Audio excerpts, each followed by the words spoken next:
Hello everyone, my name is Aurangzeb and today we shall discuss Marbury versus Madison in this video. So let's start the topic because it is very important topic. So we shall research it on and discuss it thoroughly. So you can see Madison versus Marbury, Federalist stronghold, John Marshall Supreme Court. The Democratic Republican victory in the 1800 election began a long run of Republican political success.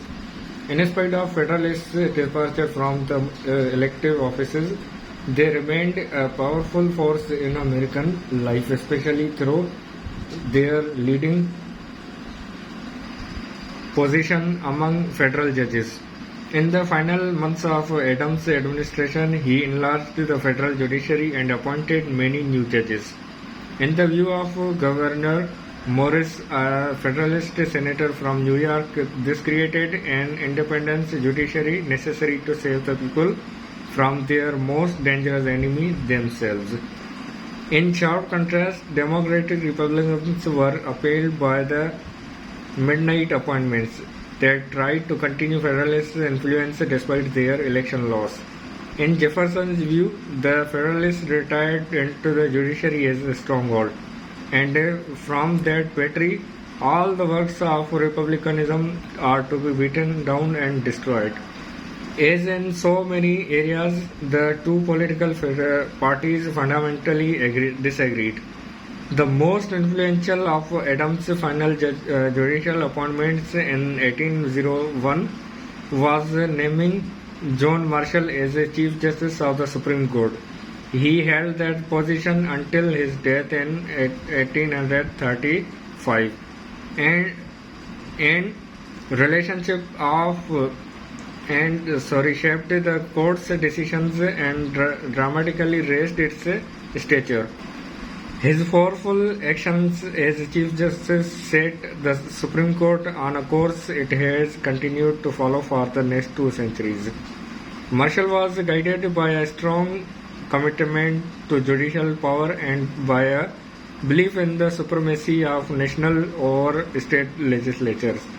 His judicial vision was very much in keeping the Federalist political program. Midnight Judges and Judicial Review. Before the end of his term, John Adams appointed a number of Federalist judges to federal court positions in an effort to mitigate the upcoming Republican rule. John Marshall's earliest landmark decision as Chief Justice came in Marbury versus Madison 1803 and demonstrates his sophisticated leadership of the court. The issue at stake was the validity of the Federalists' last-minute expansion of the judiciary in 1801, but Marshall used the case to make a much broader statement about the relationship between the distinct branches of the federal government. In February 1803, Chief Justice John Marshall and the court denied Marbury's request, ruling that Congress had overstepped in its constitutional bounds by giving the Supreme Court the authority to issue such a writ in the first place. Congress had issued such authority in the Judiciary Act of 1789. The Marbury versus Madison ruling was the first time that the Supreme Court declared an act of Congress to be unconstitutional. Now let's talk about the facts of the case. On his last day in office, President John Adams named 42 judges of the peace and 16 new circuit court justices for the District of Columbia under the Organic Act. The Organic Act was an attempt by the Federalists to take control of the federal judiciary before Thomas Jefferson took office. Adams signed the Judges' Commission during his final few hours in office, hence the name Midnight Judges or Midnight Appointments. The commissions were assigned by the President Adams and sealed by acting Secretary of the State, John Marshall, who later became Chief Justice of the Supreme Court and author of this opinion. but they were not delivered before the expiration of Adams' terms as president.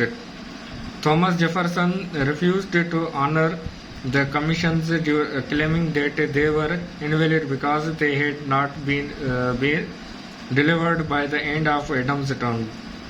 Jefferson instructed the Secretary of State James Madison not to deliver the official letter of appointment to the judges appointed by Adams during the last hour. William Marbury was an intended recipient of an appointment as Justice of the Peace. Marbury applied directly to the Supreme Court of the United States for a writ of mandamus, compel Jefferson's Secretary of State James Madison to deliver the commissions. The Judiciary Act of 1789 had granted the Supreme Court original jurisdiction to issue writs of mandamus to any courts appointed or persons holding office under the authority of the United States. Issues: does Marbury have a right to commission? Does the law grant Marbury a remedy? Does the Supreme Court have the authority to review acts of Congress and determine whether they are unconstitutional and therefore void? Can Congress expand the scope of the Supreme Court's original jurisdiction beyond what is specified in Article 3 of the Constitution? Does the Supreme Court have original jurisdiction to issue writs of mandamus? Holding and rule martial. Yes, Marbury has a right to the commission. The order granting the commission takes effect when the executive's constitutional power of appointment has been exercised, and the power has been exercised when the last act required from the person possessing the power has been performed. The grant of the commission to Marbury became effective when signed by the President Adams. Yes. Point number 2. Yes, the law grants Marbury a remedy. The very essence of civil liberty certainly consists in the right of every individual to claim the protection of the laws whenever he receives an injury. One of the first duties of government is to afford that protection. Where a specific duty is assigned by law and individual rights depend upon the performance of that duty. The individual who considers himself injured has a right to resort to the law for a remedy. The President, by signing the commission, appointed Marbury a Justice of the Peace in the District of Columbia. The seal of the United States affixed thereto by the Secretary of State is a conclusive testimony of the variety of the signature and the completion of the appointment. Having this legal right to the office, he has a consequent right to the commission. A refusal to deliver which is a plain violation of the right for which the laws of the country afford him a remedy. Point number 3. Yes, the Supreme Court has the authority to review acts of Congress and determine whether they are unconstitutional and therefore void. It is emphatically the duty of the judicial department to say that what the law is. Those who apply the rule to particular cases must of necessity. Now let's talk about the significance. As a result of Marshall's decision, Marbury was denied his commission, which presumably pleased President Jefferson. Jefferson was not pleased with the lecture given him by the Chief Justice, however, nor with Marshall's affirmation of the court's power to review acts of Congress. By this timely assertion of judicial review, the court began its ascent as an equal branch of government and equal in power to the Congress and the President. Throughout its long history, when the court needed to affirm its legitimacy, it has cited Marshall's opinion in Marbury versus Madison.